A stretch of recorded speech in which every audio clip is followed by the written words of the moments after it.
Miss Mary जब छोटी थी,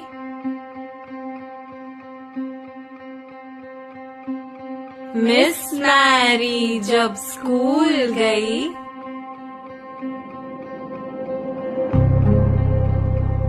मिस मैरी जब कॉलेज गई,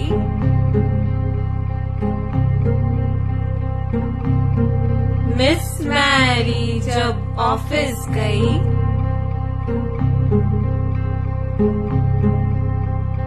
मिस मैरी की जब शादी हुई,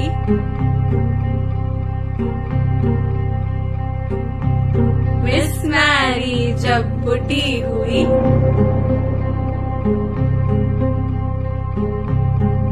मिस मैरी जब मर गई।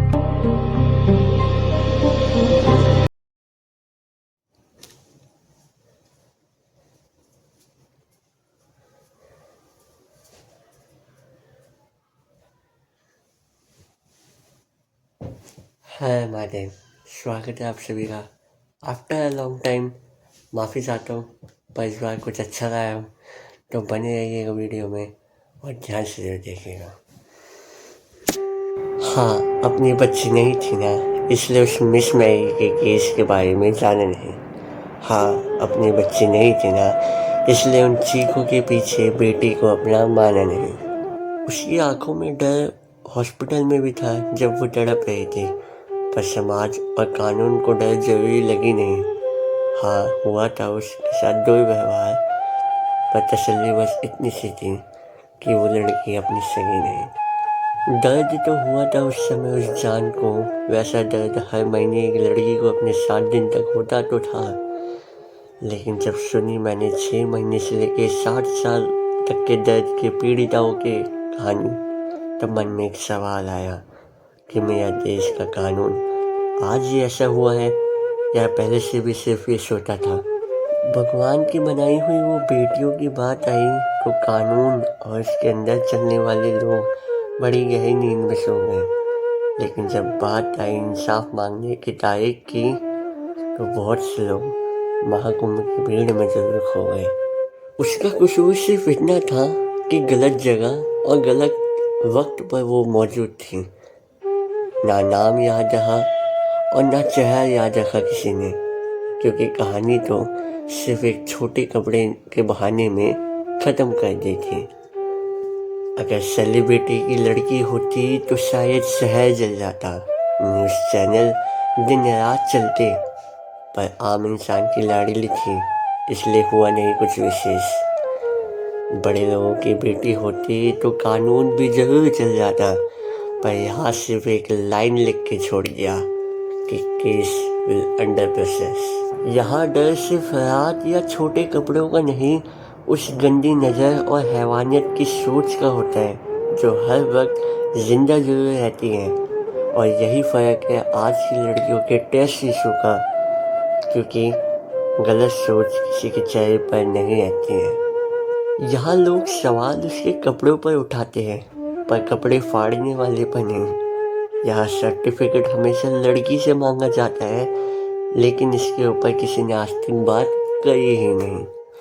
समझ ये नहीं आता इस देश में नए केस मार्केट में तो जरूर आते हैं। लोग 2 दिन सोशल मीडिया और इंडिया गेट में जाके गुस्से में कैंडल भी जरूर जलाते हैं, लेकिन जब सवाल एक मन में ये भी आता है कि 2 दिन बाद इंस्टाग्राम या जो सोशल मीडिया पे नए ट्रेंड आ जाने के बाद हम चुप क्यों हो जाते हैं।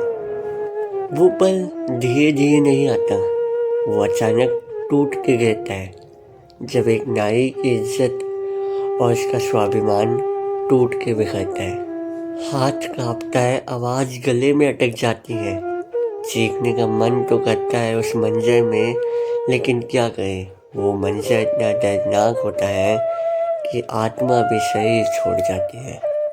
हादसे के बाद माँ गुमसुम रहती है, पर उसकी आंखें रोज अपनी बेटी के लिए चीखती हैं। चेहरा सफ़ेद और आंखों में आंसू रखे रहती हैं, जब एक माँ अपनी बेटी के कपड़ों को और उसकी यादों को समेट रही होती है। वो पिता भी अब चुप रहता है, जो कभी देखा करता था अपनी बेटी को प्यार से। अब सिर्फ घर की बची हुई जिम्मेदारियों के लिए जी रहा है वो, क्योंकि खुद मालूम हो जाता है उसकी एक रोटी के हिसाब से।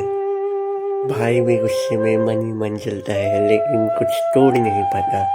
अपने आप को वो हादसे का जिम्मेदार ठहराता है और कहता है काश उस दिन मैं दीदी को छोड़कर सही सलामत घर वापस लाता। अब तो छोटी बहन भी डरना सीख जाती है, वो भी मन ही मन सहमना सीख जाती है। वो जो कल तक खुशी से खिलखिलाती थी, आज रास्ते में हर लड़के को अपनी बहन का दोषी ठहराती है।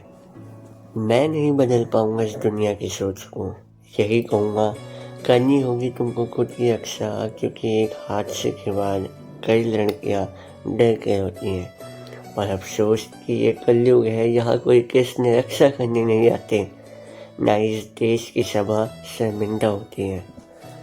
और अंतिम लाइन यही कहूँगा, जिस जगह तुम्हें गलत आवाज़ हो तुम्हें अपनी बात और इज्जत के लिए अड़ना होगा। और अगर बहुतों को लगता है ना कि मैं व्यूज़ कमाने के लिए आया हूँ, तो वही सही, लेकिन सत्य ये है देश में कुछ बदले ना बदले, लेकिन तुम्हें उस दर्दनाक परिस्थिति में अकेले लड़ना होगा। आशा करता हूँ आपको ये पोएट्री बहुत अच्छी लगी होगी और पसंद आई होगी। मैं दुआ करूँगा आप सबके लिए कि आप हमेशा खुश रहे, सलामत रहे, और आप सभी को न्यू ईयर की बहुत सारी ढेर सारी शुभकामनाएं।